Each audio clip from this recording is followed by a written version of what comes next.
guys, how are you doing? My name is Denis.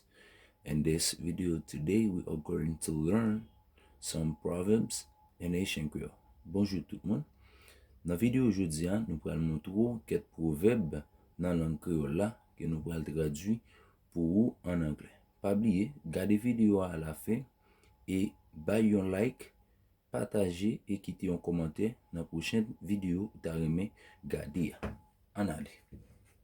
On a regardé 11 proverbes dans la langue créole. Proverbs in Haitian Creole. Proverbe dans la langue créole. Proverbe 1. Proverb number 1. Mais anpil, chay pa l'eau. Many hands make light works. Anpil mais, chay pa l'eau. Many hands make light works. Number 2. Numéro 2. Mete men nan pat la. Mete men nan pat la. To put our shoulders to the wheel. To put our shoulders to the wheel. Ça veut dire mettez main dans pat là. OK? Ça j'ai pas ouais que pas tourner. Number 3. Ça j'ai pas ouais que pas tourner. Out of sight, out of mind. Ça j'ai pas ouais que pas tourner. Out of sight, out of mind. Il veut dire, ça j'ai pas ouais, qui pas tourné. Number 4. Lespwa fait vivre. Lespwa fait vivre. Life gives hope. Life gives hope. L'espoir fait vivre. Number 5. Sorry guys. Number 5. Dèyè mònn. Dèyè mònn. Behind mountains, there are mountains. Dèyè mònn. Behind mountains, there are mountains. Number 6. Lajan kase wòch.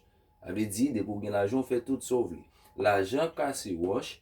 Money breaking stone. Money breaking stone. Okay? Number 7. Santi bon, koute chay. Santi bon, koute chay. Smelling good is expensive. Smelling good is expensive. Il veut dire senti bon coûter cher. Number 8. Bien jwenn, bien kontre. Bien jwenn, bien kontre. To can play that game. OK? Bien jwenn, bien kontre. To can play that game. OK? Number 9. Pito nous l'aide nous là. OK? Son expression nous utiliser qui dit pito nous l'aide nous là. Pito nous l'aide nous là. Better ugly than ever. Better ugly than ever. Il veut dire pito nous l'aide nous là. Ça c'est proverbe haïtien always use. OK guys? Number 10. Bien prêt par lakay. Bien prêt par lakay. Close is not home. Close is not home.